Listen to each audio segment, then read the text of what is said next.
Akhirnya isin suka. Kula bolak-balik matur kitab niki niku namine Zubdatul Iqor. Niku diulangaken Sayyid Alawi teng Sayyid Muhammad. Terus era Sayyid Muhammad dipun wastani napa Al-Qawaid Al-Asasiyah fi Ulumil Quran. Tapi semua kitab niki niku materi dasare kitab niki Itqon sing kula beton. Napa kitab napa? Itqon karangane Imam Suyuti.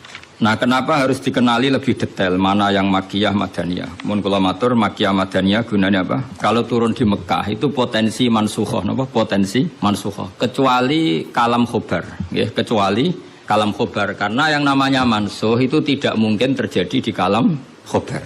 Kan nggak mungkin misalnya hari ini saya bilang Zaidun qaimun, Zaid berdiri. Kemudian hari Ahad saya bilang oh tidak berdiri. Karena kalau kalam khobar itu kan kadung terjadi, napa? Kadung terjadi, maka kemungkinannya ya tetap terjadi, wis kadung. Tapi kalau kalam insya atau amar itu bisa direvisi. Misalnya pagi-pagi, karena pagi saya bilang, cung aku tuh kono pecel.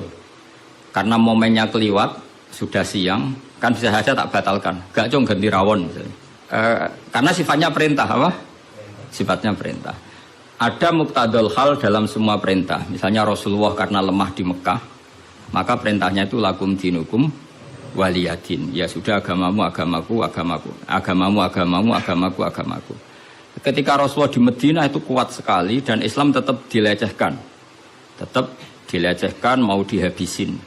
Nabi kena khitab disuruh ngelawan, makanya disebut kital itu saling perang, karena kital itu dari masdar musarokah ya, qatala yuqatilu muqatalatan wa qitalan wa qitalan itu. Jadi nah itu kan berarti karena muqtadul hal, karena ayatnya bersifat apa? Perintah. Jadi eling-eling ya. Terus yang bisa nasah mansuh itu hanya di surat-surat sing di situ kalamnya insya. Insya itu bisa amar, bisa nopo nahi. Kayak dulu Nabi ketika di Mekah itu malah nggak boleh ngelawan sama orang kafir. Fa'fu anhum wasfah, harus mudah memaafkan. Tapi ketika di Madinah masih dipakai bully-bulian sama orang kafir, mau dijajah, mau dihilangkan eksistensi Islam. Lalu ada ayat turun di surat Haji, udzina lilladzina yuqataluna bi annahum zulimu wa innallaha ala nasrihim laqadir. Mereka yang diperangi. Jadi syaratnya diperangi ya. Mereka yang diperangi, yuqatalun itu diperangi, itu diberi hak melawan. Tapi tentu harus diperangi dulu. Makanya di surat Baqarah istilahnya apa? Qatilul ladzina yuqatilunakum, perangi mereka yang merangi kamu. Ada sebagian ayat redaksinya wa akhrijuhum min haitsu akhrajukum. Boleh kamu mengusir mereka karena mereka mengusir kamu. Jadi ayat-ayat ekstrim tentang perang, tentang kekerasan itu semuanya nunggu kondisi al-mujib lidzalik yang menyebabkan itu. Boleh perang kalau diperangi, boleh ngusir kalau jadi kowe nyetak bojo ngenteni dicereweti. Ojo ujuk-ujuk nyentak dhisik ben wedi mumpung rung diamuk. Wis karuan ra ngekeki blonjo esuk-esuk nyentak. Ayo kowe ngomong apa? Oh yo sarap dudu wong lanang ngono kudu diobatno. Tapi nek kono wis ngamuk, lah kowe oleh nyerang. Tapi biasanya wis down sih. Biasanya wis diamuk setengah jam wis down. Sak jam setruk. Tuh kalau kata Mbah Mun kalau guyon gitu, di bojo cerewet itu baru mari sugih. Tapi santri-santri yang di belakang bilang, "Gak mari sugih, Mbah, mari setruk." Jadi karena ilmu tentang itu enggak cukup. Ilmu ulama mana saja kalau menganalisis perempuan itu enggak cukup. Jadi pasti banyak khilafnya. Karena itu polanya perempuan itu enggak jelas, itu enggak bisa dianalisis. Jadi itu ilmu siapa saja bisa. Saya pernah diminta ngaji di Mbah Hamid Bedowi itu, acara haulnya Mbah Hamid. Tapi ya enggak undangan, karena saya memang jarang mau undangan umum. Ini perlu dicatat. Nek sing pengen ngundang istibatalo ya demen kecewa wis. Pokoknya saya itu hanya mau di pernah guru sama pernah sepuh. Itu saja sifatnya ada undangan. Saya datang terus karena saya datang terus ditunjuk disuruh ngaji, bukan undangan terus di dinner itu. Kayak artis. Keribetan itu. Ya kayak seperti ini aja ngaji, sudah ngaji. Perempuan itu satu-satunya makhluk pangeran sing tahu membantah Kanjeng Nabi. Kalau bolak-balik cerita, jadi di Quran ada ayat surat jenis surat Mujadilah. Tapi umumnya orang baca apa? Mujadalah. Sebetulnya itu secara nuzulul ayat lebih pas dia namakan Mujadilatun apa? Karena Mujadilatun itu isim fa'il pengganti fi'il mudhari' yang di ayat qad sami Allah qaulallati tujadiluka. Jadi allati ing wong wedok tujadilu kang bantah sapa lati. Nah, pengganti fi'il mudhari' itu di nahwu itu isim fa'il. Karena zamannya sama, fi'il mudhari' zamannya hal dan istiqbal. Itu penggantinya hanya isim fa'il. Jadi kalau rajulun yadribu bisa diganti ad-daribu. Paham ya? Rajulun yansuru boleh diganti nasirun. Berarti kalau hiya tadribu bisa diganti daribatun. Makanya kalau maknanya ya qad sami'a teman-teman midanget sapa Allah kaulalati ing pengucapane wong wedok. Silailati tujadilu kang bantah sapa lati ka ing sira Muhammad. Fi zaujiha ing dalam babakan suamine lati. Watastaki lan nglaporno sapa wong wedok. Nglaporno Kanjeng Nabi. Jadi Nabi seumur-umurnya itu hanya dilaporkan oleh perempuan. Nabi lho nih. Ora trimo kiai Nabi itu dilaporno. Jenenge wong wedok menawa trimo bojo enteng. Nabi wae dilaporno. Jenenge wong wedok. Nabi wae dilaporno. Dilapor ila wahi maring. Terus sempat terjadi debat. Makanya terusannya ayat wallahu yasma'u tahawurakuma. Wallahu ta'awu yasma'u krungu sapa Allah. Tahawurakuma ing perdebatan sira loro. Itu perdebatannya Nabi kalian perempuan itu. Muhawarah itu kalau dalam bahasa Arab itu perdebatan. Jadi muhadasa, muhawarah itu maknanya apa? Perdebatan. Makanya kalau orang latihan apa? Konversasi Inggris itu, conversation Inggris itu disebut apa? Muhawarah apa? Muhawarah. Muhawaratul lughat al-Inggrisiyah, muhawaratul lughat al-Arabiyah. Itu debatnya itu wah luar biasa. Segamane Nabi kudu kalah wae muwara kekasih pangeran musom-som wedok. Jadi khaulah iku wahyu. Pokoke ceritane kudu wahyu, gak oleh cerita elek. Khaulah iku wahyu. Mbah Barkhat, mbah Barwiye mulai iku pas sujud. Sing lanang wong Arab. Wong Arab ku gak mangan mendoan, gak mangan tempe. Iso mbok bayangno. Wong Jawa ngono bojone suci tenang ae mangane mendoan. Ambek sego jagung. Dadi ra wong ayu ya biasa wae. Jadi wong Arab itu mangane daging. Terus ning hadis semua asbabun nuzul redaksine fa'ajabatu ajizatuha. Nah, bermaknane yo fa'ajabat mongko gawakno hu ing rajul jenenge Aus bin Somit. Apa ajizatuha iso bermaknane dhewe ajiz. Pokoke pas sujud itu sing gawakno ajizatuha.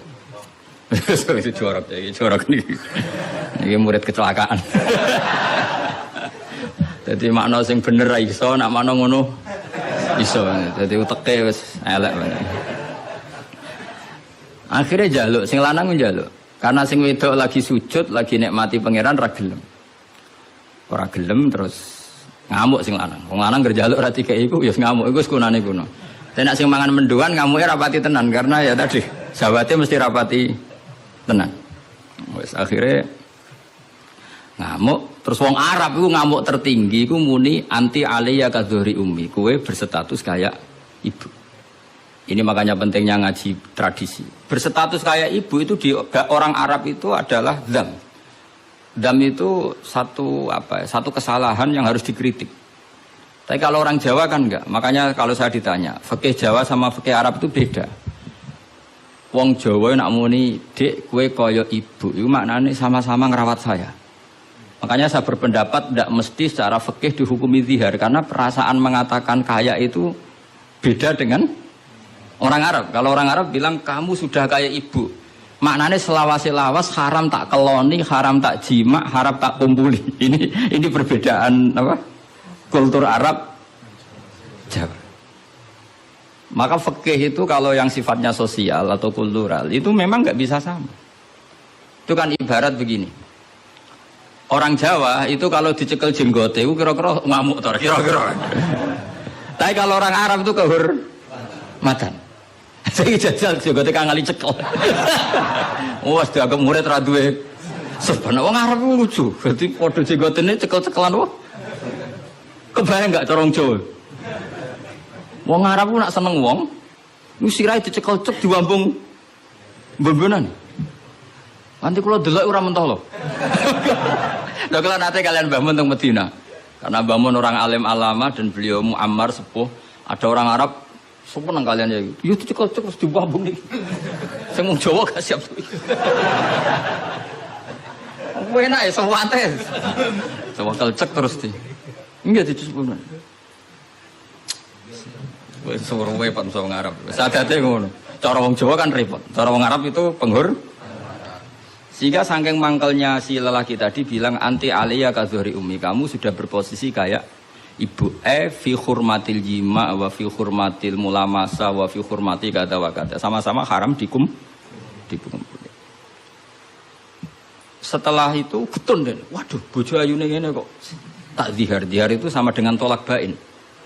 Sing wedok ya getun, sing lanang ya getun. Jika cerita lapor ning Kanjeng Nabi. Sing lanang tok sing lapor.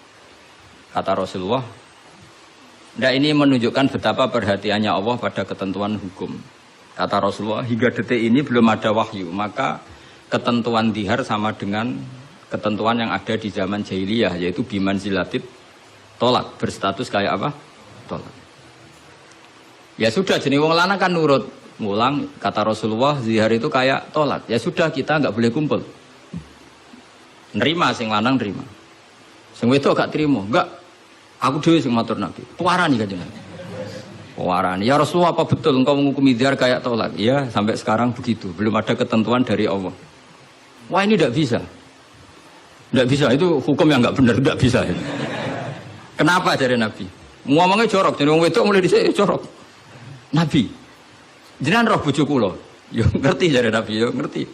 Akala syababi wa afna umri wa nasartu lahu batni. Terus ayat hatta idza akala syababi terus ngomong terus. Enak wae sakniki dihukumi tolak. Kula riyen wayu kinyis-kinyis, sakniki wis rapati ayu. Mergo wis tuwa. Anak kula kathah. Cara hukum tolak zaman kula ayu ora masalah dipegat. Kula golek bojo jek gampang, tapi aku saiki wis tuwa. Meskipun isih ayu tapi meskipun isih ayu. Jenengan ngertos wong lanang.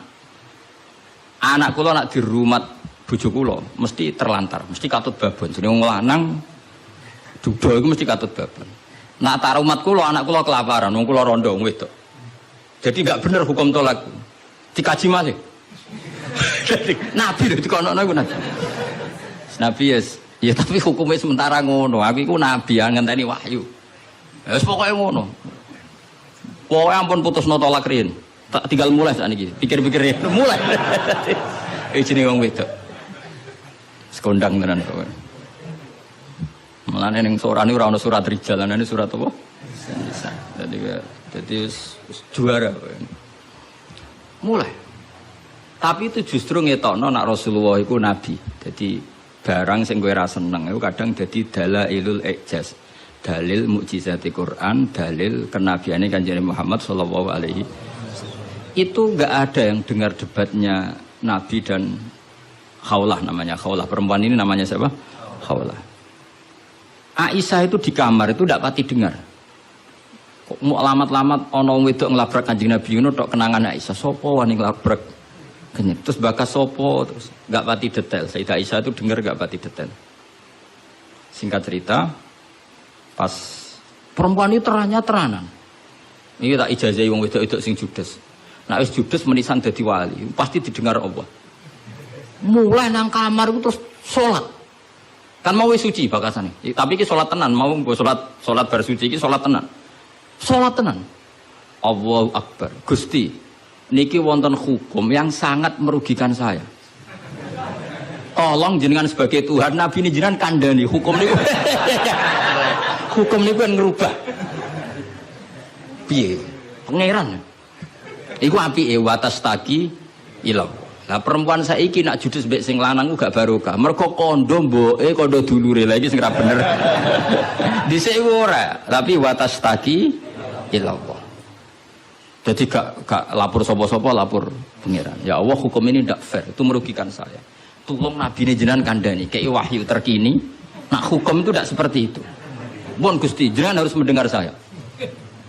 Lah pangeran itu terus pangeran nurono ayat tu wallahu yasma'u tahawurakuma, malah dimulai ayat qad sami Allah. Allah benar-benar mendeng. Jadi wong wedok nek ngomel.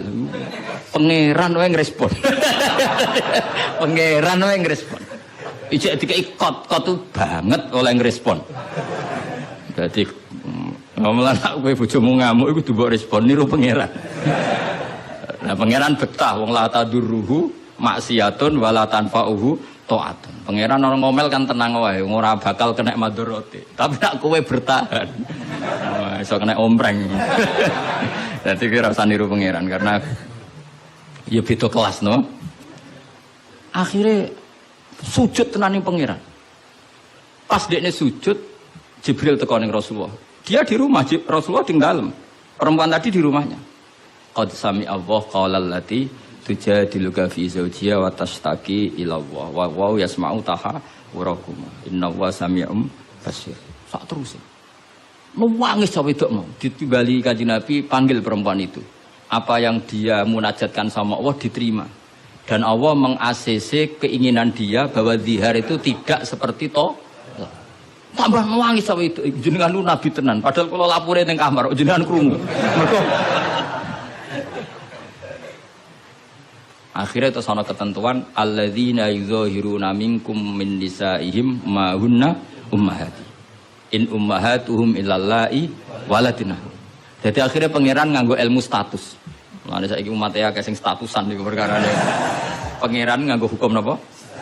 Status itu begini, yang namanya ibu itu siapa? Ya definisi ibu adalah orang yang melahirkan kamu. Saya ulang lagi, yang namanya ibu itu siapa? Orang yang melahirkan kamu, itu namanya seorang ibu. Yang namanya istri siapa? Orang yang halal kamu keloni, kamu jima, kamu hubungan intim. Nah ini penting, harus vulgar, kayak Hamdani kabeh sesuai. Sehingga definisi ini harus tegas. Yang namanya ibu itu siapa? Orang yang melahirkan kamu. Yang namanya istri, orang yang halal, kamu gaulin. Asal pas gelem loh, nah orang iso kena rancangan KUHP. Penjara ya. Penjara. So ben, itu mesti sing bojone ayu, sing akeh di penjara. Tak sing bojone elek kan gak ono pemaksaan ya. Jadi kowe kudu termasuk sing di penjara ben ketara bojone. Jadi kok nak disidang, kenapa kamu maksa istri kamu mau? Sing tahan mbek wong ayu sapa kan? Kan keren. Tapi misalnya disuwidang bojomu elek merongot. Pertanyaannya hakim, ngono wae kok ora betah. Kan elek gitu. Kan gak pantas banget. Oh isen lho cara sidang ngono. Bojone wae elek. Bareng disidang. Orang ngono mesti pertanyaan, wong ngono kok ora kuat ngempet kan ngono. Tapi nek wayu terus kira kuat ngempet kan hakim kan. Mesti pikir-pikir. Ketoke pantes.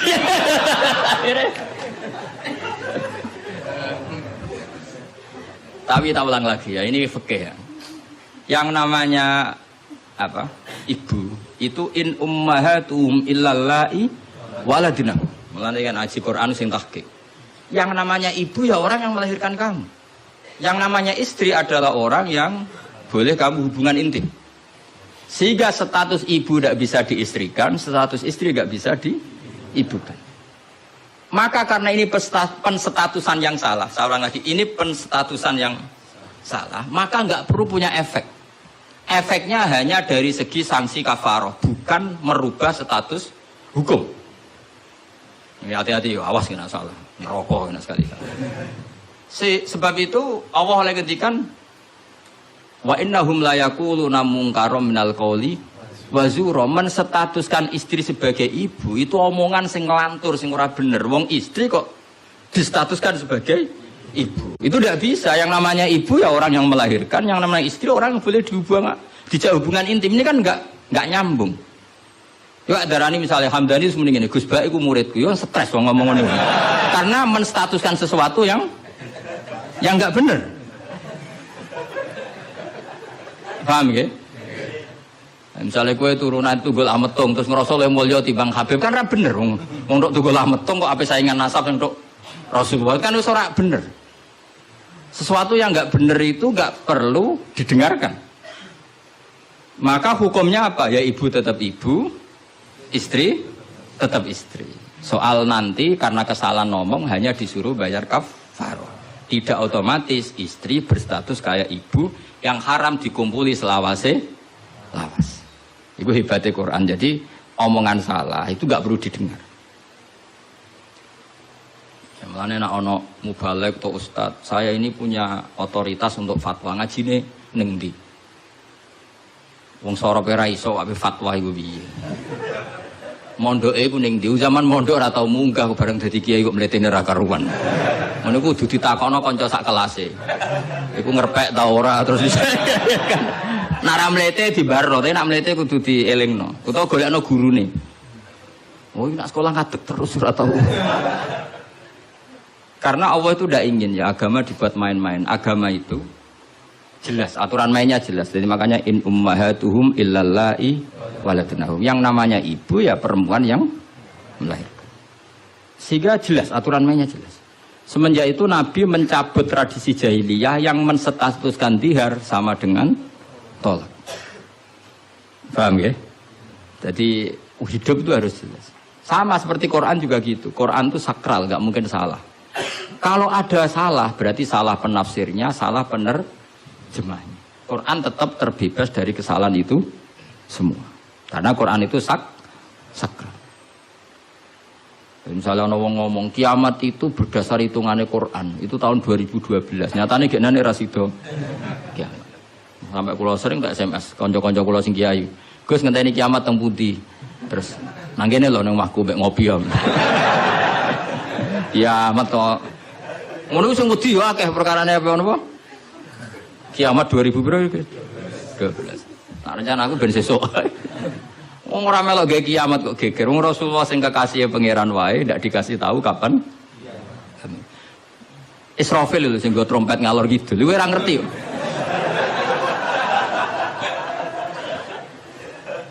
Padahal dia ini kepengen nang kiamat ben tugasnya selesai. Iku ora. Nah artinya begini, barokahnya para mufassir, para peneliti Quran, itu nggak mungkin tafsir yang diutarakan ulama itu nggak detail, itu nggak mungkin.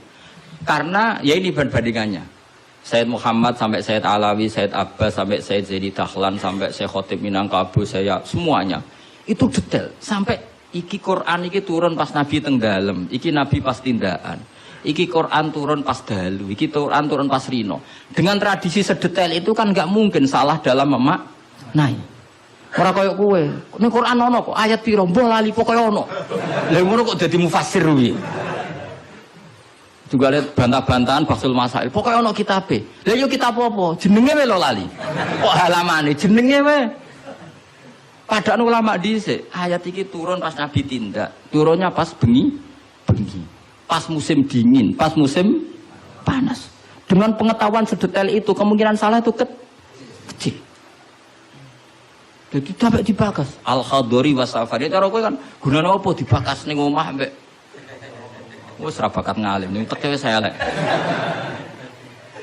Sajane kan iso ditebak, misalnya ngene, kowe tukaran mbek bojo ge apan? Setengah tahun sangka kawin iki salah amat. Umur-umur bulan madu kok wis tukaran. Tapi nak kowe sering tukaran mbek bojo sering jok piro bar 10 tahun. Normal iku. Sak melarat 10 tahun wis bosen. Dadi pancen wis wayahe brontak. Kan orang kan bisa diukur ngamuke kapan. Misalnya aku bertukaran mbek bojo, saya kawin perang dino seminggu. Wah, salamat. Al bidayah lahian nihaya wong kawitan umur-umur bulan madu kok wis tukaran. Tapi nak bar 10 tahun itu kesunatan cara. Sing kuat tidak melarat 10 tahun itu. Nak kuat ya bojomu kelainan, wis kelainan. Jadi iso diukur, tunggal ngiyai. Ngiyai semangat. Iku mesti ngiyai pertama setahun rong tahun. Nunggu wis suwi mesti biasa. Perkara wis bosen, semua keinginannya agak kesampaian. Pas latihan kiai kan bayangno masyarakat nurut kabeh, ngaji kabeh. Bareng puluhan tahun masyarakat tetap biasa-biasa wae. Sesuai kan style kendo. Jebule padha ae. Nek semangat pertama mesti semangat. Nah takon imam masjid itu semangatnya mau pirang bulan boleh. Buang dan istiqomah jamaah, jebule reaksinya tetap soft awal tok. Tambah istiqomah tetap aja soft awal, malah kadang merotoli. Sesuai mesti mikir, tak rewangi ngene yo. reaksi publik ya pancet, sesuai mengendorkan diri. Akhirnya gawe wakil. Ya wakil sesuai mulai dimami santri ya sesuai santai. Iku sing bener, mulai bener ya iku. Mereka tambah semangat mesti tambah kecewa, orang kok tambah. Makanya itu uniknya Quran, ketika Rasulullah terlalu semangat itu malah mbek pangeran didawi la'allaka baqiun nafsak. Muhammad kowe aja terlalu iku menggebu-gebu oleh dakwah. Mergo untuk iman ora iku urusanku, sementing kowe dakwah standar wae. Aja sampai baqiun nafsak rusak awakmu dewi. Tapi nak kanggo kiai pemula enggak baik niru saya itu terlalu rileks. Kiai pemula cek semangat ben duwe status mong. Nah, kalau kan statusnya saman lah. semangat terus mohon aman lah pokoknya. Jadi akhirnya pangeran sakit kanjeng Nabi karena terlalu apa? Tapi itu justru nunjukno Rasulullah betapa sangat mencintai umatnya. Beliau tersiksa kalau orang tidak dapat hidayah. Sampai la'allaka baqiun nafsak, sampai kata mufassir muhlikun nafsak. Nabi hampir tarodda anil jibal. Sampai pernah berencana cuek lah. Terus sampai Allah dikandani, sudahlah masalah hidayah itu saya. Laisa alaika hudahum walakinna wa yahdi mayyasa. Sudahlah kamu ngaji saja, kamu dakwah saja, tapi tetap laisa alaika hudahum. Itu tidak wilayah Anda untuk memberi hidayah. Terus kula ngene ngaji wae. Ada muni ngene. Aku pengen ngaji ning Damaran terus tak ulang ngalim kabeh, demen setruk nek dene iki. Oh mesti kecewa. Ayo paling sing paham piro, ayo ngaco. Ayo ngaco tak tes. Tapi nak targetnya gak paham no, supaya ngaji, silaturahim, guyon bareng, bar mulai, bar terus. Mulai mesti ngarah kecewa ya. Nggak takut uang ngaji guys pak, ya ngaji. Dia keterangan wis pokoknya apik. Baleni raiso iki lho rekamane. Ayo kelakuanmu ngono ta, kira-kira. Jawab. Ayo jajal tanpa rekaman baleni. Narang ngelantur. Lalu misalnya terus kiai ini diambisi ngaji muridnya paham. Kira-kira demen kecewa tak? Lah bojo yang ngono tak wari. Ana wong kepengen bojone sholihan, riman, rambantah. Demen kecewa. Kowe iku sapa? Wong mbok cukupi wae jek bantah mun ora mbok. Sokoke ditarget bojo iku penting wedok nak salat madhep ngulon. Ya wis kok. Iku mesti gak gampang kecewa. Lho kula nek kiai bojo kula yo ning. Ya aku narjetno bojo pokoke urip, salat, seneng. Berarti ra usah bayangno teko lunga disambut, terus digodhogno banyu nggo teh, mbok disiramno ya. Demen kecewa, apa? Demen kecewa. Pokoke angger teko takoki, jek urip, Dek. Alhamdulillah bojoku ijek. Misalnya kok minggat mulai, Mas aku semula nang wong tuaku. Melok kowe yo melarat atau melok wong tuaku. Alhamdulillah Dek cerdas. Tahu sing pantes dieloki. Jan cara hukum melok wong fakir iku kebodohan. Melok wong tua sing sugih itu kepintaran. Tanggapi secara ilmiah. Kok ngergoni wong lanang ujug-ujug mulai ndak ini kamu punya istri yang menghormati ilmu. Di mana-mana melok wong fakir ora enak. Melok wong tua sing sugih iku enak. Berarti bojo pinter lah goblok. Pinter. Jadi sing syukur ya. Alhamdulillah Dek kok pinter. Kowe genane melok aku fakir 5 tahun aku ya jagal. Wong kok gobloke ngono. Jadi jago mulai iki. Lah misale ki dirafa. Wis Mas tak rafakno Mas, aku pegat Mas ngene-ngene. Ya ngomong ngono. Nak pancen kowe entuk sing luwih apik timbang aku. Ya piye meneh. Tapi iku kan barang sing ora mesti. Sing karuan mesti iku ya aku iki wis bojomu. Terangno. Mengejar barang ra mesti iku bahaya. Terangno. Tapi nak bojo menjawab ngene, fakirmu wis mesti. Sugihmu ke depan ora mesti. Nak adu al yakin la yuzalu bisyak. Baru saiki malah ngaji usul fikih. Ngaji kaidah fikih al yakin la yuzalu bisyak. Semalah debat. Tapi intinya gini ya, dari mengerti seperti ini, kemungkinan para mufassir salah dalam mengartikan Quran itu kecil. Karena hadori Nabi di dalam untuk wahyu itu roh niteni. Mulanya Aisyah radhiyallahu anha, itu ngerti banget Nabi nantok wahyu. Kenapa tahu? Ketika ayat Baro'ah terbebasnya beliau dari tuduhan apa? Zina dengan Sufyan ya, Sufyan al-Mu'attal itu.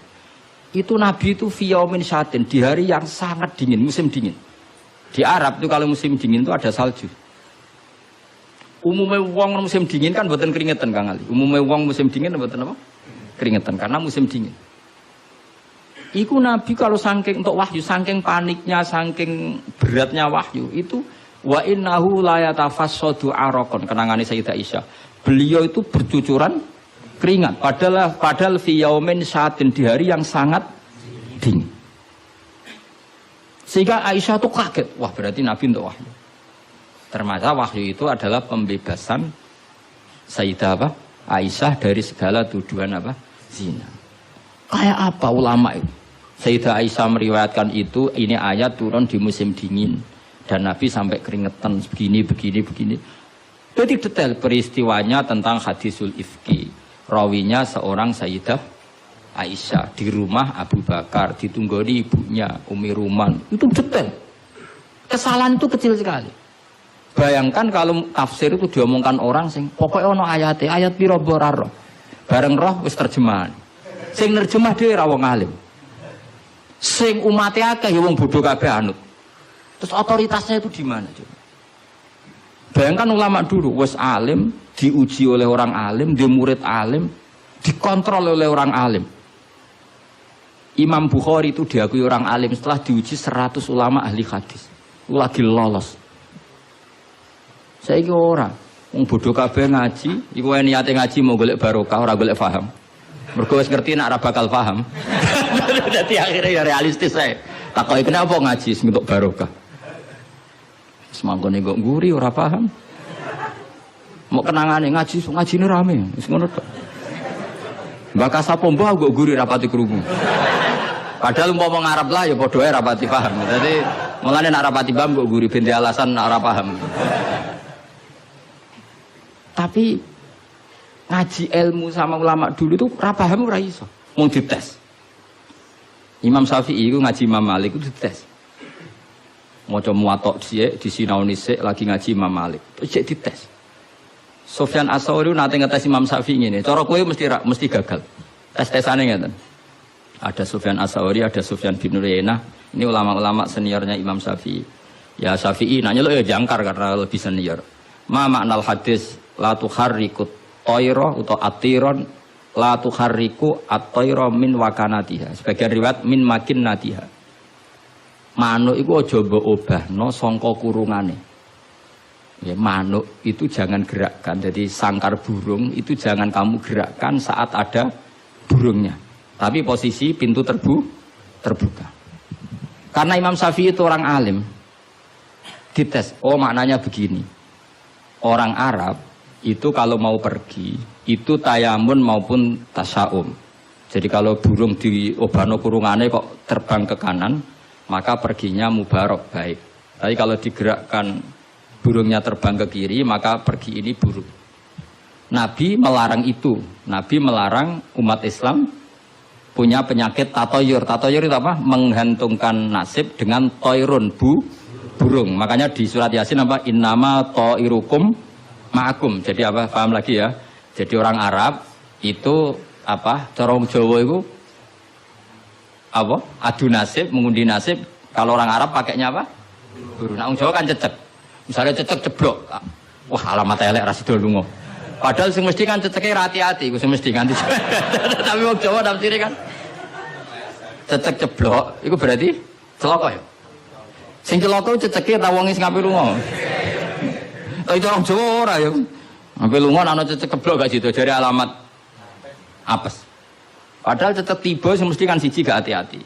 Nomor loro iso wae dene latihan jumping. Ane latihan uji apa? Uji nyali. Nah itu Imam Syafi'i itu paham betul. Adatul Arab itu kalau mau pergi itu menggerakkan sangkar burung yang ada burungnya. Kemudian kalau terbang kanan alamat baik, kalau kiri alamat buruk. Nah, Rasulullah itu melarang itu. Makanya terus ngendikan la tuharrikut tayra min makin nadiha. Akhirnya terus kata Sufyan bin Uyainah, ya Abu Abdillah, qad analaka antuftiya, kamu sekarang berhak fatwa karena sudah alim. Cara sing ditakoki kowe, aja geman ya manuk mbok obah-obahno. Kurang pegawean tas pundi. Karena uteke wis ora sambung. Ya cung aja geman manuk ning kurungan mbok obah-obahno. Mesti jawab sampean, lah kurang pegawean tapi kok manuk apa? Tapi Imam Syafi'i tahu betul maknanya adalah apa? Rasulullah tidak ingin orang menggantungkan nasib dengan pergerakan burung. Dan itu adatnya orang Arab dulu-dulu. Makanya no inna tatoyarna. Jadi tatoyur itu maknanya apa? Menggantungkan nasib dengan melihat arah terbangnya apa? Burung. Mulane diarani toir. Toir itu dari kata toirun, apa? Burung yang terbang. Kalau terus nanya.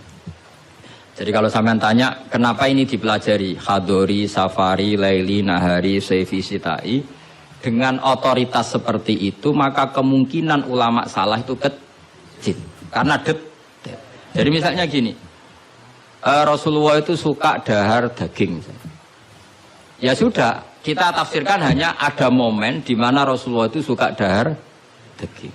Rasulullah itu sering lapar, ya maksudnya ada momen yang Nabi itu milih lapar. Rasulullah itu suka dahar. Ya ada momen yang Nabi itu suka dahar. Tanpa itu nanti makna hadis itu kacau semua. Apa? Kacau semua. Karena makna hadis itu otoritasnya itu terserah kita. Maksudnya terserah kita gimana? Misalnya begini. Awas rungokno, awas sekali salah setengah kafir. Mesti kafir swasta, bukan kafir tenan. Enggak, coba misalnya begini. Enggak, ini saya bedai. Wis akang alillah alhamdulillah. Ittaqu waha, kena makna nih, coba, tidak jawab saja. Ittaqu wadiya sira kabeh, takutlah sama Allah. Dengan cara apa coba? Wah, aku mbek Allah wedi terus kabeh melayu menghindari Allah. Tapi lafaz yang sama dipakai ittaqun nisa, takutlah sama perempuan, sama istri serius. Wis takut ora usah dikongkon wis takut. Ada lagi misalnya nyuwun sewu ittaqul hayyah, kamu takutlah ular. Ittaqul faqra, takutlah sama kefikiran. Sama-sama kalimatnya takut, tapi tetap proporsional sesuai makna yang terkait. Ittaqullaha bitaat, takwalah Allah dengan melakukan taat. Justru takwa kepada Allah itu kita harus menuju Allah. Ya saya ulang lagi ya. Takwa kepada Allah itu justru harus menuju Allah. Lafaz itu akan proporsional sesuai konteksnya. Dan ini para pendengar harus tahu. Misalnya saya ulang lagi ya. Ittaqullaha, takutlah kepada Allah. Apa artinya kita menghindari Allah? Kalau kamu takut ular, takut perempuan cantik, kena fitnahnya harus menghindar. Kalau takut Allah, kalau menghindar kan malah salah. Makanya di Quran ada ayat gimana? Wa dzannu alla malja'a minallahi illa ilaih. Ada 3 sahabat yang melakukan kesalahan, yaitu takhalluf anil jihad. Beliau terlambat mengikuti perang Tabuk. Singkat cerita dineng Kanjeng Nabi sampai 50 hari. Semua sahabat diperintahkan Nabi jangan omongi dia, hijrah dineng. Sehingga ketika dineng itu, mereka sudah selesai hidupnya. Ini disebut wa alas salasatil ladzina khulifu hatta idza daqat alaihimul ardu bima rahubat wa dhannu, saat terusnya itu sampai wa dhannu alla malja'a minallah illa illah. Ketika dineng Nabi, dineng sahabat, wah entek urip.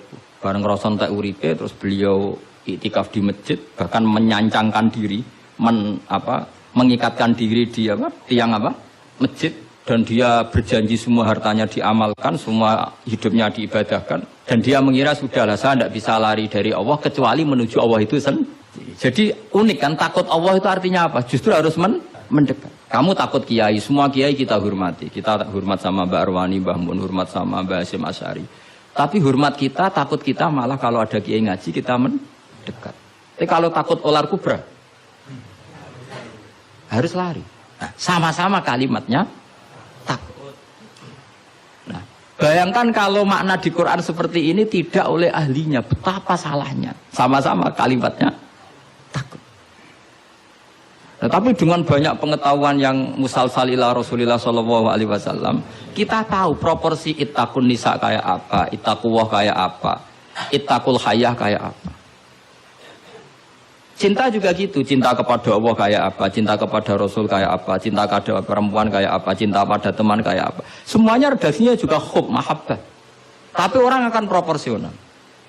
Makanya ulama itu kalau ngendikan lafaz yang sama itu ditafsiri beda-beda. Misalnya gini, yang paling terkenal. Nak kira atau krungu ya kebangetan. Inna Allaha wa malaikatahu yusholluna 'alan nabi.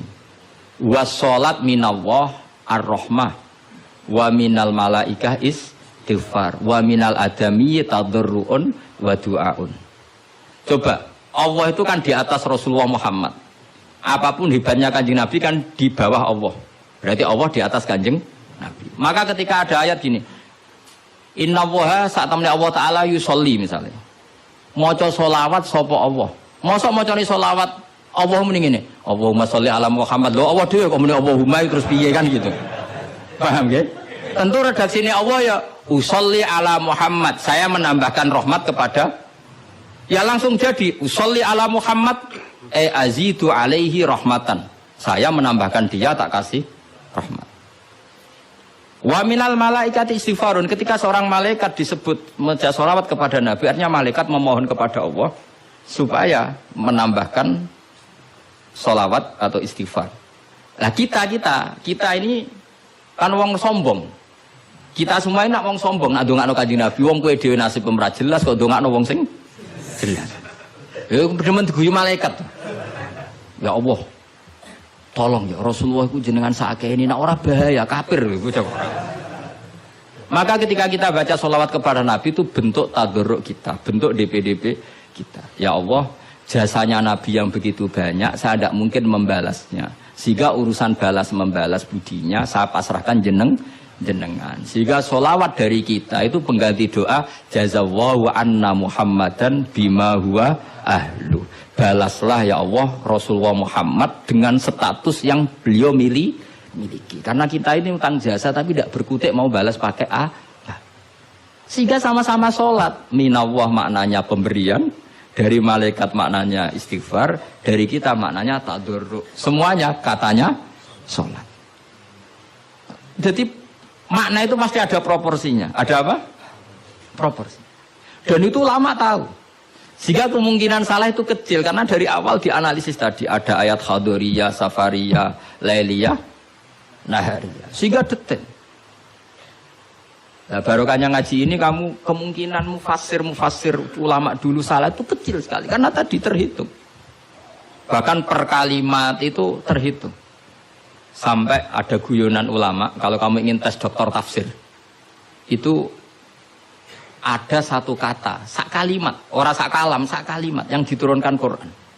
Itu ketika ada ayat wa kulu washrabu hatta yatabayyana lakumul khaytul abyadu minal khaytil aswad. Dhisik waqaf. Minal aswad itu waqaf. Sehingga sahabat itu kalau bulan Ramadan, kalau malam-malam dulu kan tidak ada listrik. Itu di pintunya Kang Ali, di pintunya itu dikasih benang hitam sama benang merah. Jadi agar jimak bojone didelok. Orang ketok aja oleh berarti kan gitu. Kok orang ketok aja oleh. Mangan ya gitu, mangan tengan mangan nginceng neh. Oh orang ketok berarti.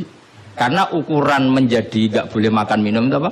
Sehingga benang hitam terbedakan dari benang putih dalam pandangan mata. Ya begitu terus.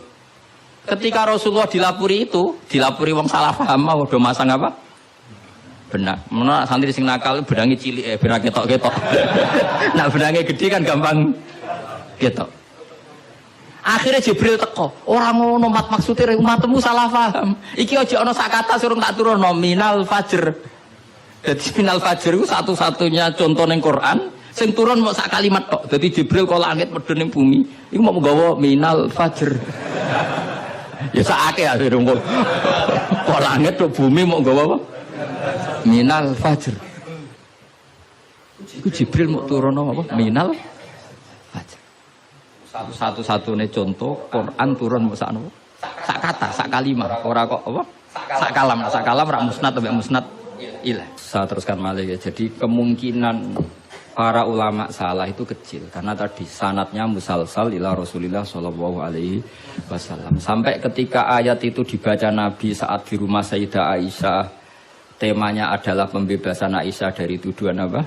Zina. Terus peristiwanya sama siapa, tuduhannya siapa, yang menuduh siapa, itu detail sekali. Yang menuduh adalah orang-orang munafik.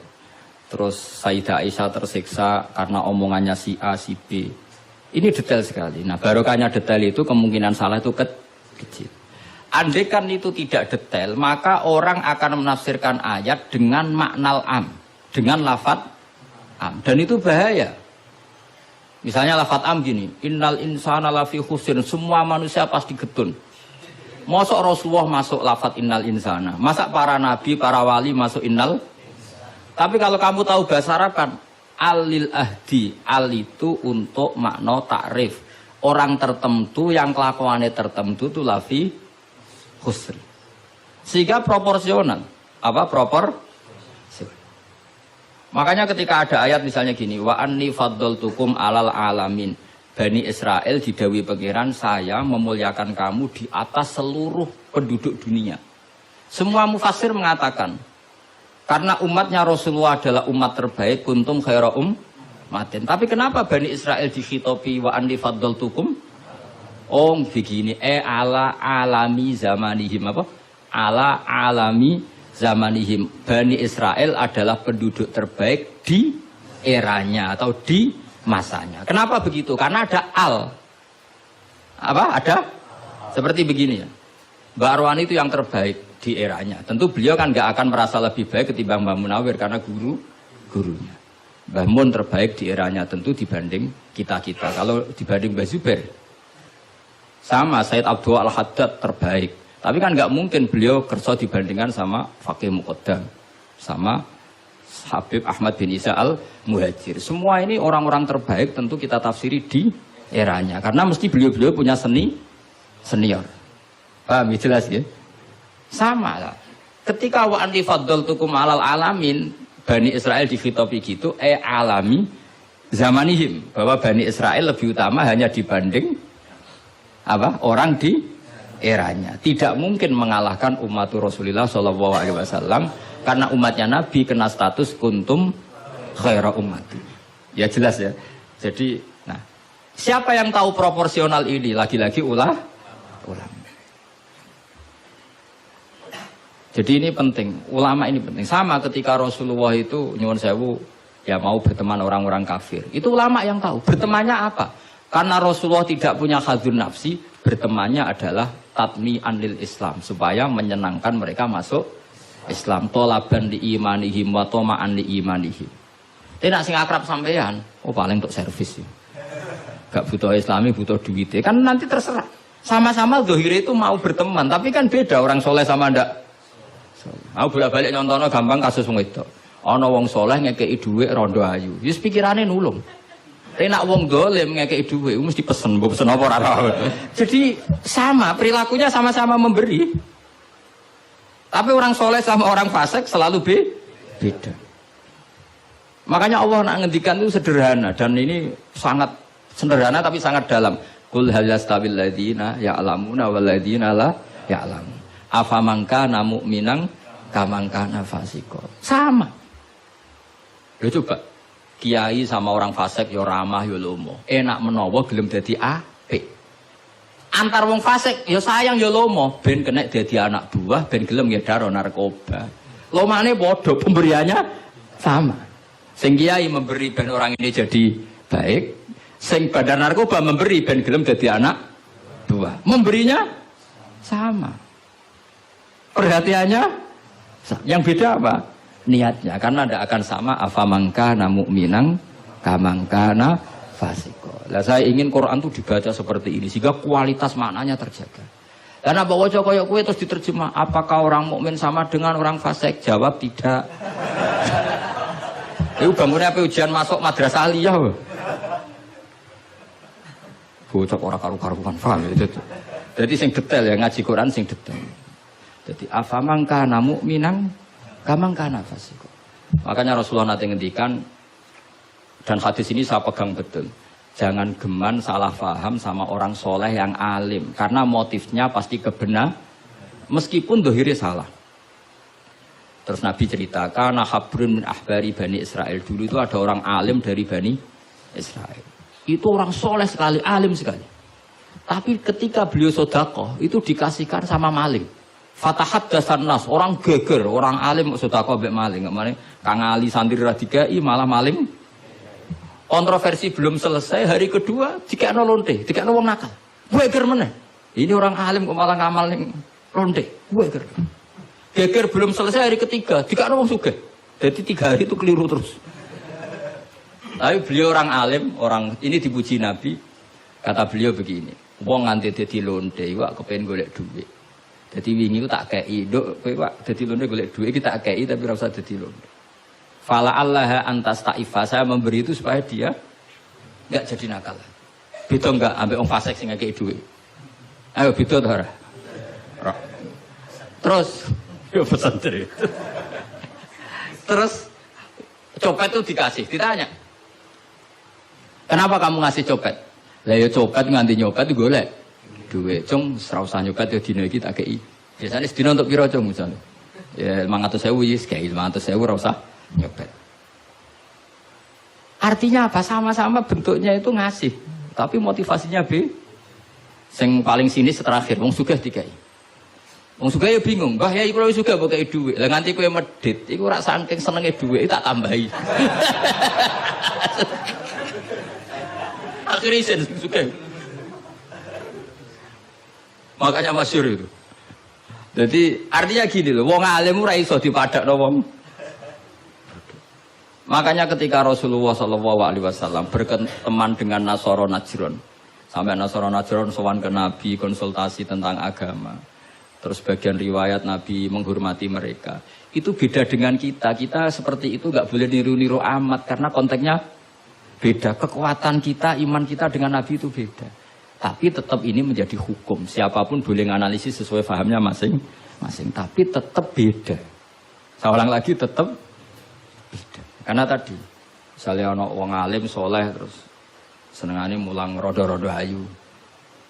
Ya kita harus husnudon. Paling banter, sangka bodoh jadi pinter. Sangka nakal jadi solihah. Sangka kedonyan jadi eling akhirat. Ya motif utamanya seperti itu. Senajan kok akhirnya kecoba hamdari itu sono sing diwayo. Ya tetap halal kan diwayo. Tapi kan motivasi utamanya itu bahwa para janda ini harus lebih baik. Makanya nenggone dibak ning manakib, nenggone dibak berjanji wayamsi ma'al armalati. Di antara sifatnya Nabi itu mau mengajarkan beberapa janda. Karena mereka kasihan. Tapi nak simulang sampeyan, simulang hamdani, sing khusnudan ku sapa? Khusnudan kebodohan. Karena terus eling dene sing ayu iki, sing elek iki. Dadi ora penting iku paham ta ora, penting dene apal apa? Itu kan ngeri betul. Maka ini penting saya utarakan. Jadi apa nak ngendikan itu sebenarnya sederhana, tapi maknanya jauh. Afamangkana mu'minang kamangkana fasiko. Saya itu merasakan, saya kemarin 7 hari di Korea. Itu 2006 banyak santri Korea ngaji saya yang pas perainan. Kenapa saya yang diundang? Sebenarnya saya itu nggak diundang. Mereka minta saya ngaji. Beberapa kali sudah ngaji di Indonesia, terus mereka minta sekali-kali gus ngaji di Korea. Aku ya bilang gini. Tapi waktunya terserah aku. Ngatur kiai dosa. Nggih Gus, pokoke terserah jenengan. Mereka mintanya 1 bulan di Ramadan. Bangunnya pondokku bukan tutup. Kiai sewa kira. 1 bulan Ramadan bisa. Akhirnya saya minta seminggu saja. Uniknya apa setelah saya di Korea? Tahun 2006 tukang Ali Imran itu mereka ngaji saya di Jogja. Delalah saya pas nerangkan ayat ya ayyuhalladzina amanu alaikum anfusakum la yadurrukum man dhalla idza tadaitum. Wahai orang-orang yang beriman, jaga diri kamu secara baik-baik. Setelah kamu menjaga kebaikan kamu, setelah kamu menjaga iman kamu, setelah kamu menjaga konsisten istiqomah kamu, la yadurrukum man dhalla idza tadaitum. Orang sekeliling kamu sesat enggak masalah. Kamu hidup di Jakarta enggak masalah, di Hong Kong enggak masalah, di Thailand enggak masalah. Yang penting kesehatan kamu terjaga. Itu mereka terinspirasi. Itu satu-satunya ayat Gus yang menjadi kita nyaman hidup di Korea. Ustadz-ustadz di sana merasa nyaman. Enggak apa-apa kita dikepung orang ateis, dikepung orang macam-macam. La yadurrukum man dhalla idza tadaitum. Akhirnya dikenang. Nasihat saya itu dikenang.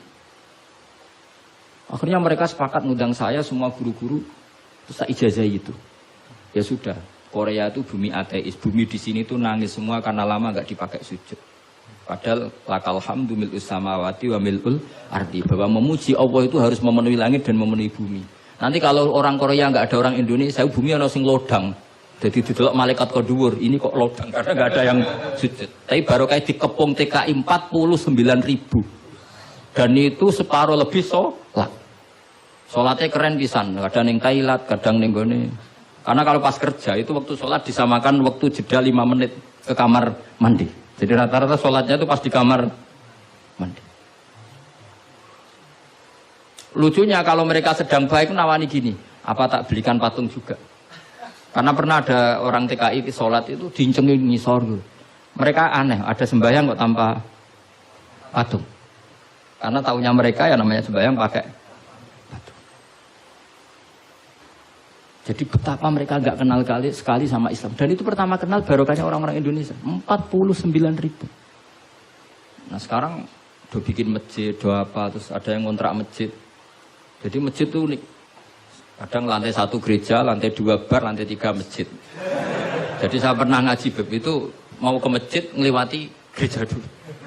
Jadi masjid gambarnya salib. Karena yang di bawah itu gereja. Lewat situ. Lantai 2 bar. Bar itu lantai 3 masjid. Kadang balikannya masjid dulu bar. Jadi ya nguji iman betul. Teman saya ada yang cerita, saya pernah Gus mau ke masjid, lantai 2 bar sudah masuk setengah. Ke masjid apa di sini aja ya?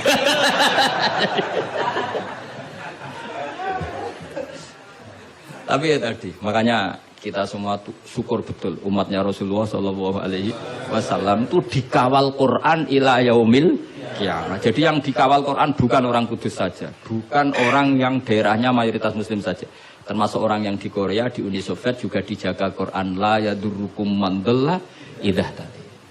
Saya punya dokumennya ya, orang-orang Rusia Kang Ali ketika Uni Soviet itu mengkooptasi 100 tahun. Itu orang-orang Islam turunan Uzbek, turunan Syria, turunan Arab. Itu kalau ngajarkan tauhid itu di basement, di bawah tanah. Karena mereka dipaksa menjadi komunis. Tapi Allah itu maha kuat. Allah wal qawi, Allah itu zat yang kuat, gak terkalahkan. Mereka selalu ngajar anak-anaknya di bawah tanah untuk ngajarkan tauhid.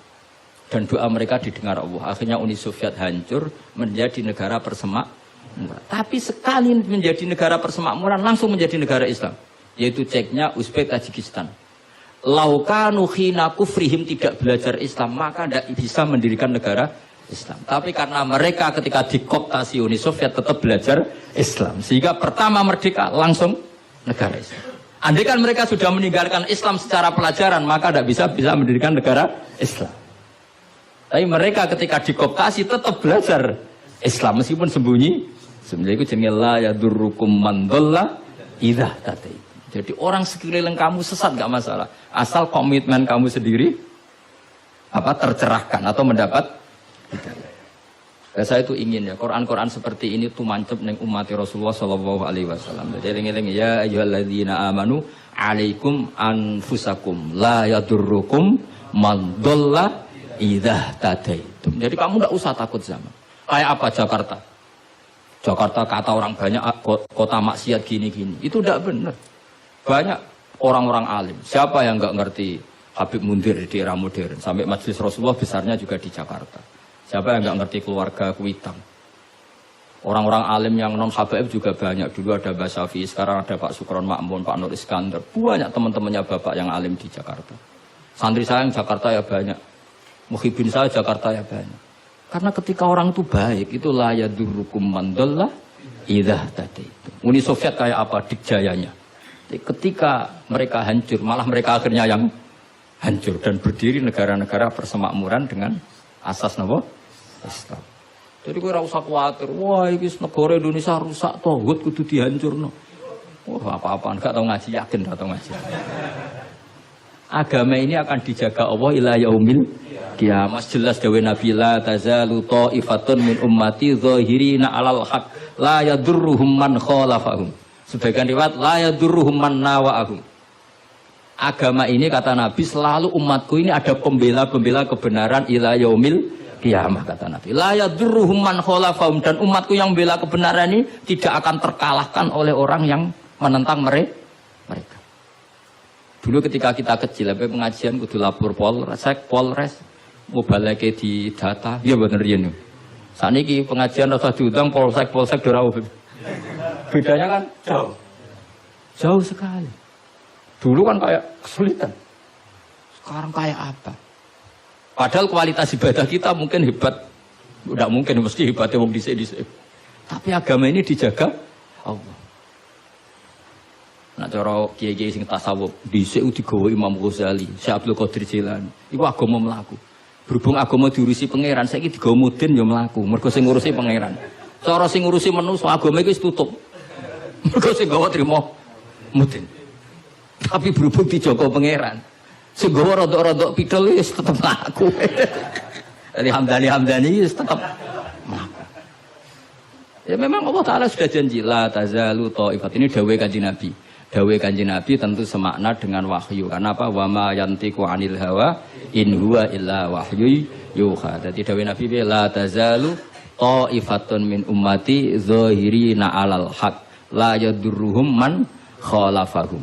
Jadi umatku akan selalu ada yang membela kebenaran dan tidak akan terkalahkan oleh yang menentang. Tapi syaratnya tadi loh ya, syaratnya seperti di Quran tadi, idah tadi itu. Kalau di Kudus bar bisa rame, tapi nyatanya pengajiannya Ki Saroni ya bisa rame. Artinya kebenaran sebenarnya nggak pernah kalah. Coba saya sekarang hitung saja, konser dangdut sama sholatnya Habib Syekh, pendatangnya banyak mana coba? Tetap menang Habib Syekh. Sekarang orang yang di bar sama ngaji Jumat pagi banyak mana? Banyak banget. Artinya kebenaran itu selalu menang. Lah repotnya kadang sih kebenaran itu hitung-hitungan. Tak rewang ini untuk opo, itu mulai masalah. Kalau yang bawa saja sudah ada ikhlas itu mulai. Asal yang bawa ikhlas, insya Allah tetap menang kan? Dong tapi paham ya, rasa tersinggung ya, biasa wae rasa. Jadi artinya Allah menunjukkan kebenaran kan sesuatu yang nggak menarik itu sebetulnya. Kok menarik piye dong? Kiai ini wis lanang, jenggoten, brewoken, lah anak dulu artis kan karuan, sing disawang ngayu. Jadi misalnya Khadrowan sing Hamdani Ali wis delok kok ngaji gini sing guri delok Hamdani untuk apa ya? Tapi yang menarik wae. Ya coba Vatikan, saya punya teman itu pernah main di Vatikan. Itu kan menarik, ada gondola, orang Eropa itu cantik-cantik, cekatoan cekak. Wajar lah kalau menarik. Tapi masih kalah dengan Ka'bah. Ka'bah wis kotak, pinggire wong brewok jobahan. Tapi wong mukjizat. Kuwi ku wong ya wedan tenan mara Ka'bah. Edan seneng banget, ora edan basa Jawa, basa Arab. Cara wong Jawa nak darani seneng banget itu basa apa? Coba. Justru itu kita mukjizate Ka'bah. Lah ya kalau orang ke Vatikan kan menarik, wajar kan akeh wong ayu, terus sungainya indah. Mara Ka'bah aja. Terus kotak ireng pisan. Terus ngono wong Arab-Arab. Wotok-wotok kadang dituwakoki. Wah, tapi wong Ka'bah iku keramat. Daya tariknya ya luar. Lu umpama nuruti teori sosial, Ka'bah itu menarik ndak? Coba sampeyan jawab. Justru itu keramate. Kiai yang ngono wis watuk nak mulang ra enak. Wadang mulang saking sepuhe sidang itu. Tapi sing ngaji yo wae. Ana canom wis jaga penampilan, jaga image, berhubung niate ora pati ikhlas. Lah wong yo ora seneng. Daga wong itu. Dadi pancen agama iku mesti iso jaga agama mau ikhlas tok. Mun ngandel kula. Karena wa ma umiru illa liya'budullaha mukhlishina lahuddin. Jadi agama ini hanya bisa dijaga oleh apa? Ikhlas. Kamu biasa heroik, biasa ngasih kiai kamu, ngasih hadiah kamu, biasa ngasih ibu kamu uang. Ternyata ibu kamu setelah kamu kasih uang, dikasihkan adik kamu atau kakak kamu yang nggak pernah kerja. Terus kamu marah-marah, ini tidak adil. Saya yang memberi nggak dikasih, ini yang nggak kerja dikasih terus. Loh, kamu biasa jadi pahlawan kok turun kelas menjadi apa? Pasien. Kamu milih jadi pahlawan apa pasien? Pahlawan. Jadi sebetulnya faham-faham ekstremis ini dari kegoblokan. Dari kegoblokan berpikir nubuwah sehingga tidak punya rasa ibadah. Lah ini yang menjadi orang-orang ekstrim. Jadi korban pertama ekstremitas itu bukan sahabat tapi Rasulullah Shallallahu Alaihi Wasallam, yaitu Nabi dibilangin oleh mereka, "I'dil ya Muhammad, kamu kalau bagi harus adil." Pikiran mereka kalau adil sama rata sama. Jadi kalau pakai pikiran itu, saya minum di sini itu haram. Mau ndak ikut bikin kok minum. Enak tamu, toko-toko mangan, sing masak kangelan urung mangan. Itu jadi edan bareng. Itu sama seperti kasusnya Bahram Al-Majusi itu. Dia itu seorang raja kaya, punya anak cantik. Dipikir-pikir, anakku ayu dirabek nang liya rugi, sing gedhekno aku sing rumah aku dirabi wong liya. Maka dia berpikir mau dinikahi sendiri. Jadi pikiran-pikirannya Bahram itu seperti itu. Walhasil akhirnya Bahram itu menikahi anaknya sendiri. Masyhur itu dalam cerita. Jadi ceritanya itu ada seorang wali tidur di Masjid Haram sama Rasulullah, ditemuin gitu. Terus kata Rasulullah, salam saya untuk Bahram al-Majusi. Ternyata dicari-cari nggak ada Bahram lain kecuali Bahram yang berdua, bahkan anaknya sendiri mau dinikahi. Ya cara berpikir karena seperti itu. Kalau kita berbuat banyak harus dapat banyak. Itu bahaya. Bahaya sekali karena kalau dalam teori beragama itu al-yadul ulya khairum minal yadis sufla. Kalau biasa ngasih ya ngasih saja, itu heroik. Itu bagus. Jangan biasa ngasih sekarang bermental apa? Pasif. Makanya saya itu kalau ngajar di pondok yang dulu pernah saya belajar di situ atau yang pernah sepuh itu, dikasih itu bingung. Karena saya ya masih waras itu. Jadi kalau dikasih itu bingung.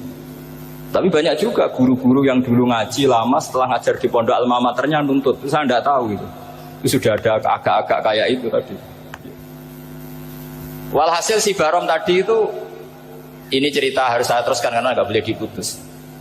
Dapat salam dari Rasulullah, ternyata di balik nakalnya dia itu pas mau bulan pertama, malam pertama itu ada seorang janda sepuh ke situ. Ganggu dia tentu ya. Ketika dikejar pulang lagi sampai 3 kali. Dia tanya, kenapa Bu kamu begitu? Katanya, saya ini anak-anak saya kelaparan. Kalau saya pulang anak-anak saya nangis minta makan. Saya ingin minta Anda. Tapi setelah saya ingat Anda ini majusi, saya mukmin, saya mukminah, saya pulang. Ya sudah Bu, kamu di rumah saja. Nanti saya kirimi makan. Dikirimi sendiri, padahal dia seorang raja, orang kaya.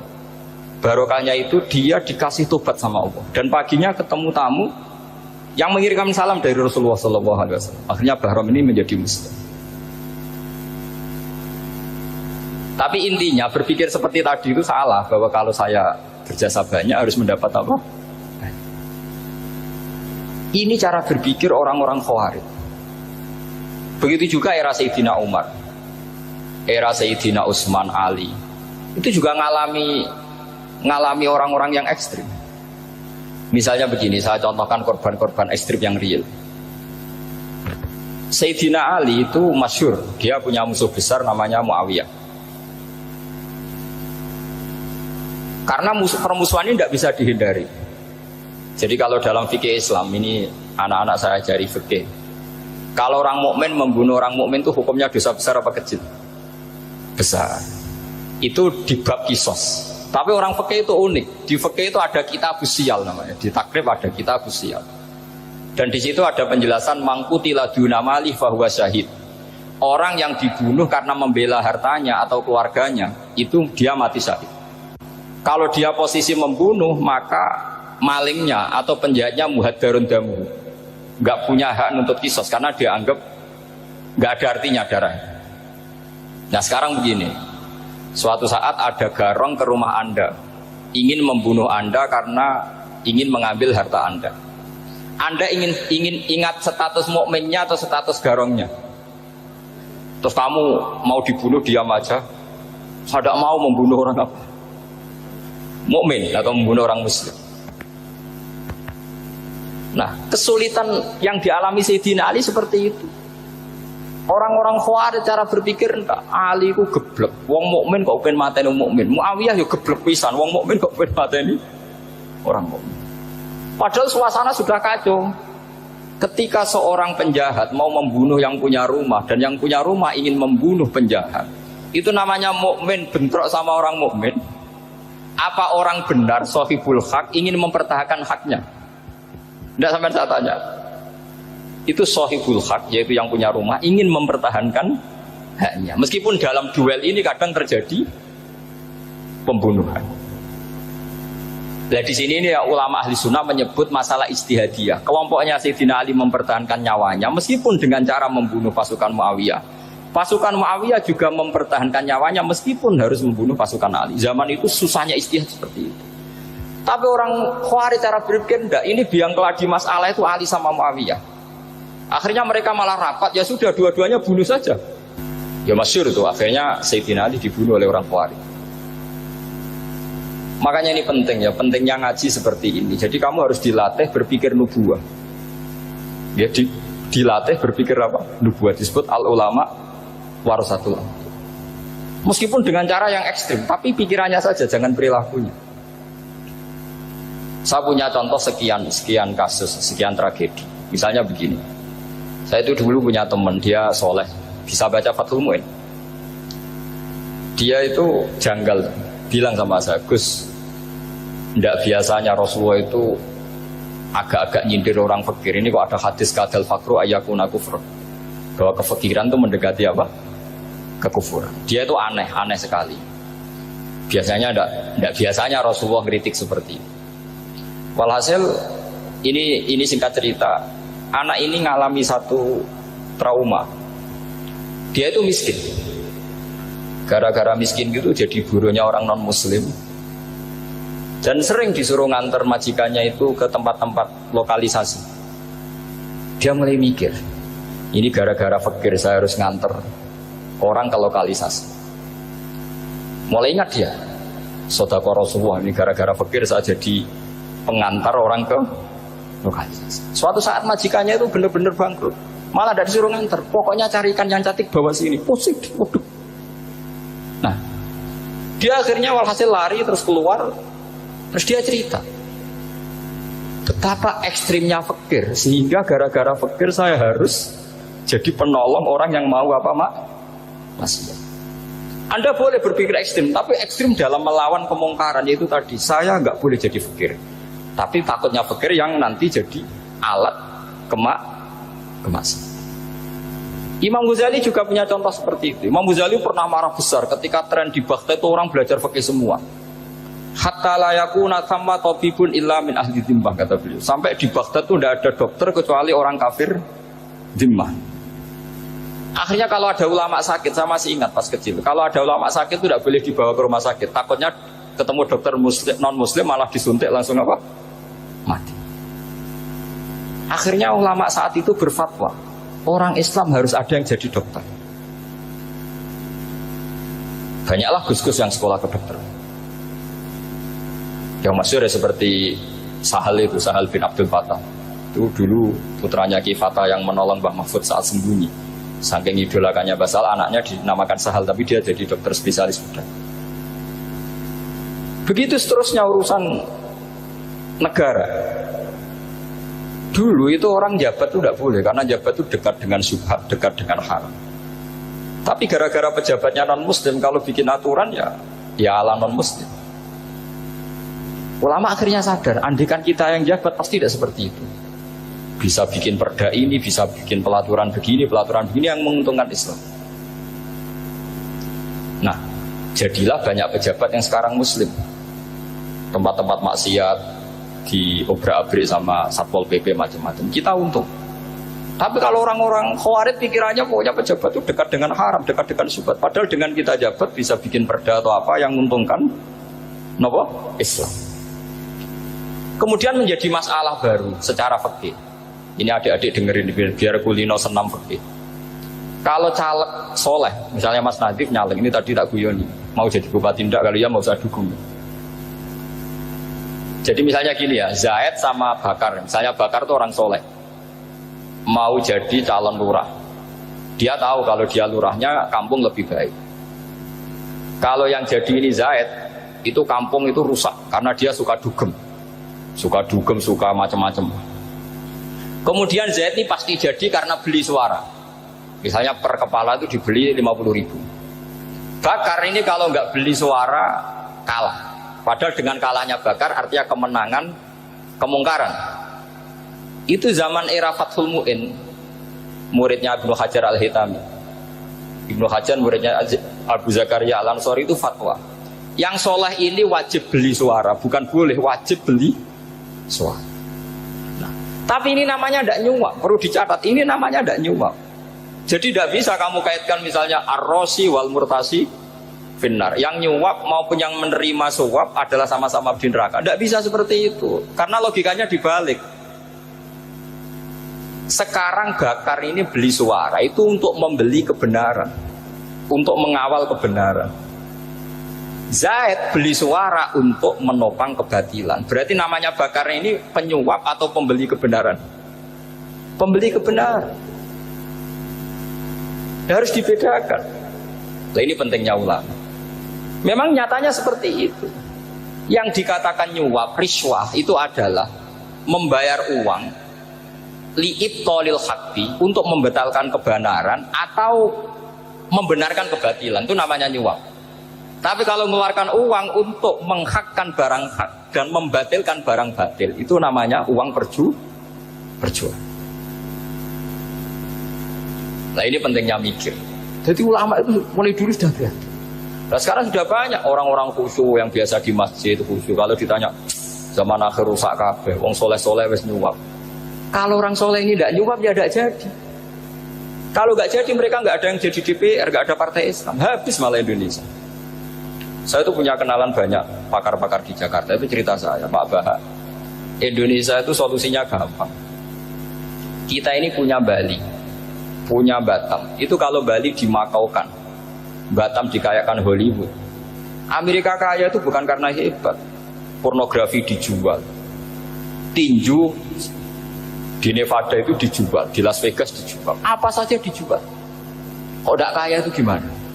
Sementara Indonesia mau aur-auran gitu sukan partai Islam. Sebenarnya Indonesia gampang, kalau ingin kaya Bali itu dikayakan Hollywood atau dikalahkan Makau jadi kota judi, Batam dijadikan kaya Las Vegas. Itu transaksinya pasti triliunan. Orang gamane wong muda dijual, judi dijual, orang tinju dijual. Tapi gara-gara ada partai Islam, nyari rumus solusi ekonomi itu yang tidak seperti itu. Akhirnya kangelan. Akhirnya rapati suka. Tapi barokah tetap barokah partai apa? Yang menangnya caleg-calegnya rata-rata ya beli. Kalau tidak beli habis. Saya bukan menghalalkan nyuap, enggak. Kalau nyuap tetap haram ila yaumil qiyamah. Tapi kalau suratul masalah seperti ini kamu mengatakan suap, itu beda. Ini suratul masalah yang tidak ada kaitannya dengan suap. Asal lawannya batil ya. Kecuali lawannya sama-sama hak. Dua calon di kampung itu soleh sama soleh. Ini yang soleh bayar nggak boleh, karena siapapun yang jadi soleh itu nggak boleh. Makanya kalau cari musuh yang dolim biar halal ya. Iya, saya pernah ditanya seorang dosen, Gus, saya ini kalau baca sejarah perang Badar atau perang Uhud, yang saya tidak terima itu satu. Kenapa setiap ghanimah harta orang kafir dan istrinya orang kafir kok disita orang Islam, dan yang perempuan jadi amat, kemudian juga digauli orang Islam, yang hartanya orang kafir juga jadi asetnya orang Islam, kok kayak garong? Dia tanya seperti itu sama saya. Terus saya jawab, kalau sampean ada garong dan kemudian bawa senpi, senjata api, kemudian garong Anda, penjahat Anda lumpuhkan, ya senpi itu harus Anda kembalikan. Monggo penjahat ini kagungan jenengan beto wangsul. Karena Anda milik Anda, harus dikembalikan. Wah, tidak bisa Bapak, kalau saya kembalikan pasti dipakai jahat lagi, dipakai kriminal lagi. Ya sama, kalau asetnya orang kafir dikembalikan ke orang kafir akan menjadi aset kekafiran lagi untuk menghancurkan kita. Nah, perempuan juga sama. Perempuan itu alat produksi. Jika perempuan tadi dikembalikan ke orang kafir, maka kamu menolong populasi orang kafir. Ya seperti itu. Paham? Makanya disita dalam perang loh ya, tapi dalam perang yang legal. Nah itulah kenapa amat halal. Makanya di Quran itu illa ala azwajihim aw ma malakat aiman. Paling enggak itu masih ada ulama atau pemikir atau ustadz siapa saja yang bisa memahami logika apa? Islam. Nanti kalau ulama ini sudah meninggal, orang akan mencibir Islam dengan cara mengatakan Islam itu jahat, yaitu menyita hartanya orang kafir dan istrinya orang kafir setiap kali terjadi perang. Karena pemikiran ini pasti sama-sama kutubnya, sama-sama ekstrim. Jadi ini penting saya katakan. Makanya masyhur itu perdebatan Sayyidina Ali dan Muawiyah. Ini saya kutip sedikit. Ini ya sama-sama berpikir ekstrim, tapi ekstrim yang baik. Walhasil dalam satu kerja bakti di Masjid Kuba, itu ada sahabat namanya Ammar. Ini di depan umum, ini penting. Kalau dalam ilmu hadis di depan umum ini penting, karena nanti menjadi mutawatir. Beda dengan hadis yang Nabi ngendikan sama 1-2 sahabat, namanya hadis ahadi. Di depan umum Nabi guyon gini sama Ammar, ya Ammar waihak taqtuluka alfiatul baghiyah. Ammar, kamu ini nasib kamu itu agak sial. Karena nanti yang membunuh kamu itu kelompok yang tidak benar. Al-fi'atul baghiyah itu kelompok yang tidak benar. Itu disaksikan sekian sahabat. Walhasil suatu saat Ammar ini ikut perang dan ikut pasukannya Ali dan terbunuh oleh pasukannya Muawiyah. Seneng Ali. Walhasil Ammar ditemuin sama Ali. Ya Muawiyah, al-ana dhuhara bi anna fi'ati haqqun wa fi'ataka baghiyah. Sekarang kelihatan siapa yang benar. Saya yang benar, kamu yang salah. Kenapa? Karena Ammar kelompokku dan terbunuh oleh kelompok kamu. Padahal kata Rasulullah yang membunuh Ammar adalah kelompok yang salah. Tapi Muawiyah pintar sekali, dia jawabnya gini. Laula kama kutila Ammar. Ammar terbunuh karena bela-belain kamu. Kalau kamu tidak nyuruh dia perang juga gak terbunuh kan. Jadi kamu ikut andil terbunuhnya siapa? Ammar. Tapi apa kata Sayyidina Ali? Idzan qatala Rasulullah Hamzah. Kalau teori itu Anda pakai, Rasulullah pun membunuh Hamzah. Sekarang Hamzah perang karena suruhan siapa?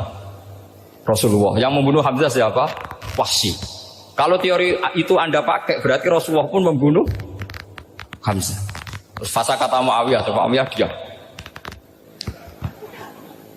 Jadi fikih pun tuh diputuskan lewat pikiran ekstrim. Tapi bukan ekstrim yang merugikan orang lain. Ya, kalau merugikan orang lain namanya sudah la darara wa la dirar, dia menyalahi aturan itu. Makanya saya pernah ngaji di sini dulu ketika tahun kemarin. Fikih-fikih Islam itu punya rumus, itu ya gara-gara pikiran ekstrim sebetulnya. Saya pernah nyontohkan adalah orang tuh kalau sholat jenazah itu mayitnya di depan. Itu ulama fikih tidak ada yang punya alasan. Mau hanya bilang gini, hakada wajadna salafan wa khulafan. Mulai dulu kalau nyolati mayit ya jenazahnya di depan. Ya hanya gitu saja, tidak punya alasan. Makanya ulama lain mengatakan tidak apa-apa jenazah di belakang, yang sholat di depan. Kenapa? Fa innaha laysat bimanzilatil imam. Memangnya jenazah imam harus di depan. Itu ya tidak ada yang bisa bantah. Bagaimana mungkin harus di depan? Oh, tidak imam kok harus. Yang harus di depan itu imam. Jenazah itu imam apa enggak? Enggak. Terus alasan kedua, sholat ghaib. Kalau ada orang mati di Surabaya, Mas Nadib di sini, sholat ghaib boleh enggak? Boleh. Jenazahnya di depan apa belakang? Di belakang kan? Berarti harus enggak jenazah di depan? Ya dia mau ngakeh yang jelas kalau itu. Lah ini contoh-contoh kecil. Nah orang Khawarij itu orang yang paling tidak mau menerima otak-atik seperti itu. Akhirnya jadi goblok bareng tadi. Ya makanya Rasulullah pun jadi korbannya Khawarij. Muhammad kamu harus adil. Karena pikiran mereka adil itu yang memberi banyak ya dapat banyak. Kalau pikiran nubuah tidak seperti itu. Kalau yang biasa memberi, biasa heroik, biasa baik ya biar tetap biasa memberi. Jangan dilatih jadi apa? Fasih. Ini mungkin adik-adik juga agak keberatan, tapi harus dilatih. Makanya saya itu jadi kiai itu ya mulai kecil anaknya kiai, putu kiai. Saya itu yang mulang itu senang. Saya tidak pernah terlintas dikasih santri atau dihormati ya enggak. Mungkin sampai mati agak terlintas. Ya pikiran saya sederhana. Biasa mulang pahlawan malah sekarang pasien itu malah kayak cemen, kayak turun kelas gitu. Jadi saya terus ya enggak kepikiran sama sekali. Loh kalau saya minta sama Allah karena itu atasan saya. Makanya ada ulama yang ekstrim gini, ini kisah nyata. Ada ulama alim datang ke seorang raja. Rajanya ini soleh padahal.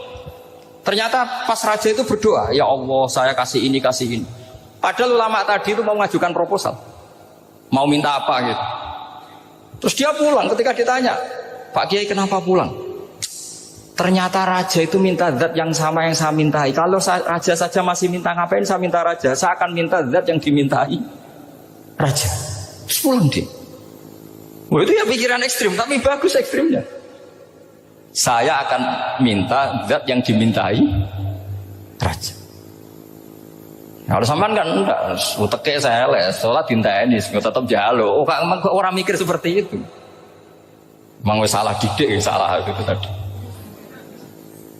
Nah, ini harus dilatih.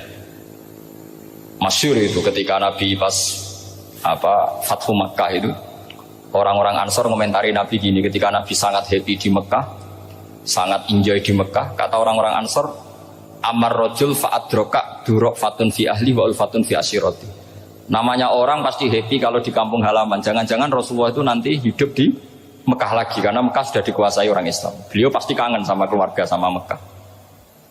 Tapi ya sama, ketika Rasulullah mulai mengasih-ngasih itu, orang-orang Quraisy dikasih banyak, orang Ansor juga pikirannya seperti itu. Baru orang Ansor dilatih pikiran nubuwah, yaitu tadi mereka itu dapat kambing, dapat sapi terus pulang. Kamu mendapat saya, milih mana? Milih Rasulullah Shallallahu Alaihi Wasallam. Sekarang kamu saya balik. Kamu punya kiai, kamu bisa memberi hadiah, memberi beliau.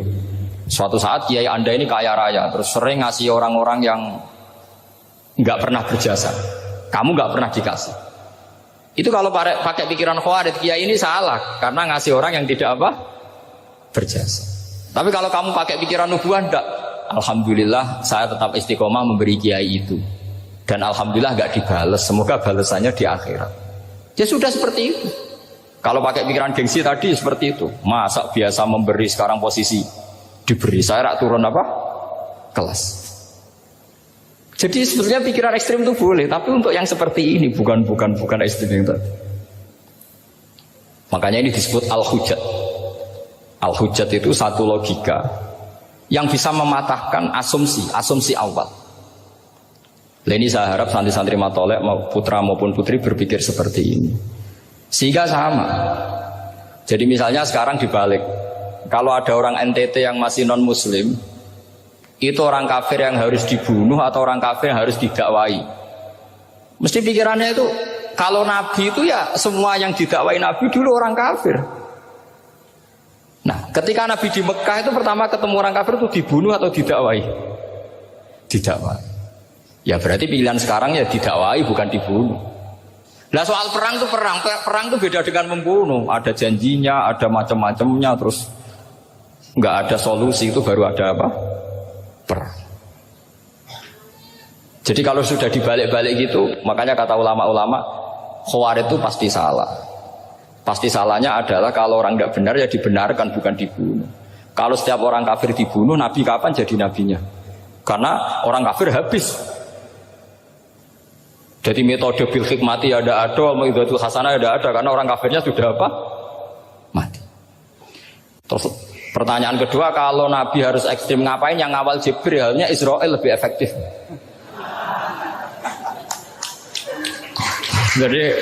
Jadi kalau sama-sama ingin ekstrim, Nabi itu nggak usah dikawal Jibril, kan tidak efektif kan?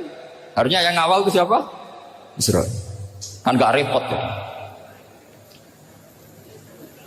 Nah, jadi saya mohon ini saya cerita. Jadi korban pikiran ekstrim itu bukan siapa-siapa. Pertama itu Rasulullah. Akhirnya Rasulullah menjelaskan, ya beginilah cara berpikir nubuwah. Jadi saya kira demikian. Nanti mungkin kalau ada tanya-tanya, ada pertanyaan. Yang jelas kalau seputar ekstremitas itu bisa latihan. Ya, sebenarnya bisa latihan di fikih. Karena fikih ini cerminan dari pikiran ulama.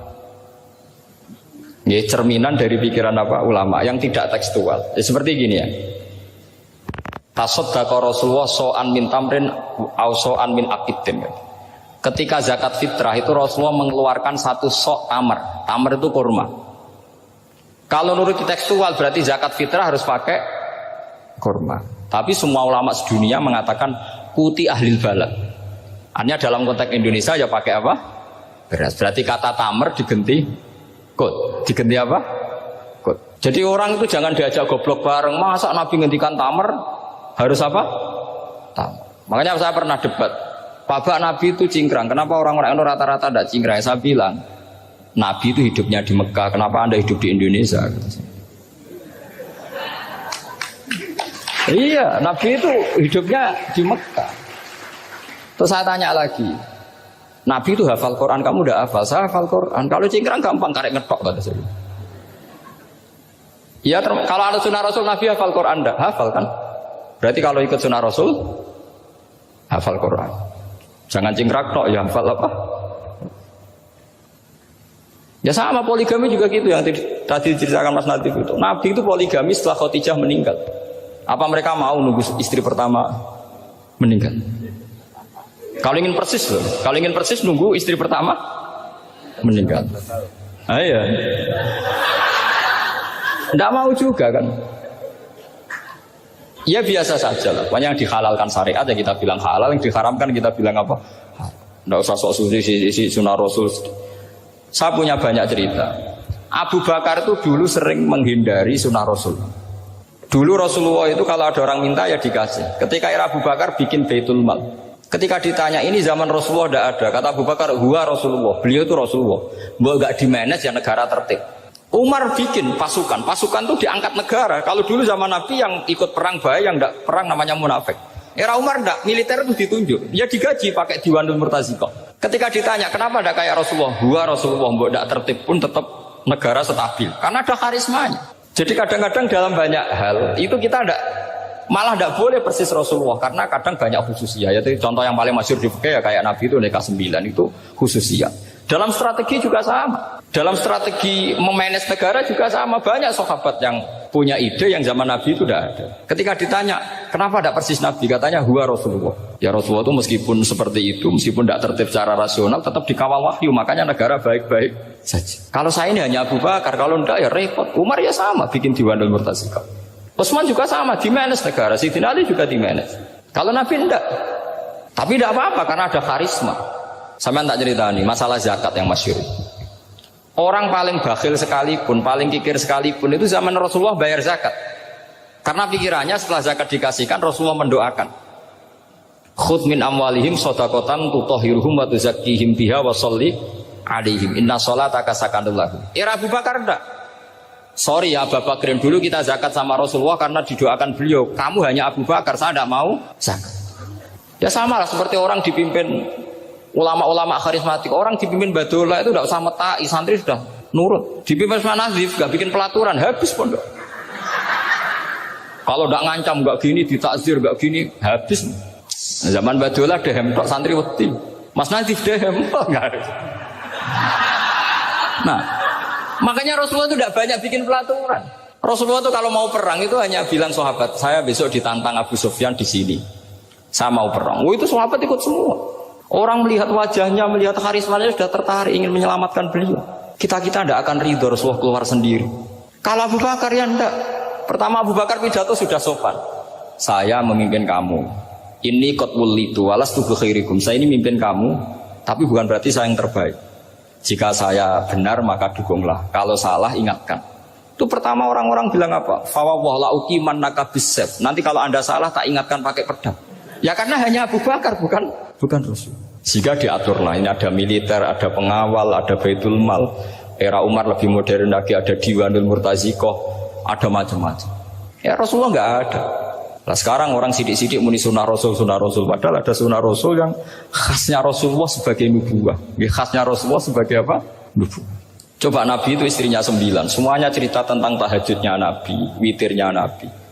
Apa kira-kira Mas Nadif kalau punya istri 4 ceritanya tentang tahajudnya Mas Nadif? Kan enggak. Nah, jadi saya mohon, sebetulnya pikiran-pikiran ekstrim itu karena enggak mau belajar. Enggak mau belajar. Kalau mau belajar itu kata Imam Ghazali itu dalam kitab Imla, Al-Imla fi Iskalatil Ikhya itu. Fal ma'ani awsa'u minal ibarat. Yang namanya ma'ani itu awsa'u apa? Minal ibarat. Jadi yang fal ma'ani awsa'u minal ibarat. Jadi yang namanya makna itu lebih luas minal apa? Ibarat. Nah, ini contoh yang paling nyata ya Sayyidina Ali. Ketika Sayyidina Ali perang sama Muawiyah, itu Sayyidina Ali bilang sebaiknya Muawiyah kirim delegasi mediator. Saya juga kirim mediator. Terus orang-orang Khawarij karena tadi tekstual. Mahadha ya Ali.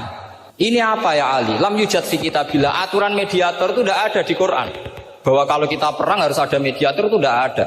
Terus Sayyidina Ali baca ayat wa in khiftum shiqaqa bainihima fab'atsu hakaman min ahli wa hakaman min ahliya. Jika lelaki dan perempuan, suami istri terjadi shiqaq, terjadi konflik, maka suami kirim satu mediator. Yang pihak perempuan juga kirim mediator. Terus Sayyidina Ali ngendikan wa amru Muhammad a'dhamu min amri rajulin wa imra'atin. Urusan umat Muhammad lebih serius ketimbang urusan hanya sekedar suami dan istri. Maka kita butuh hakam, butuh mediator.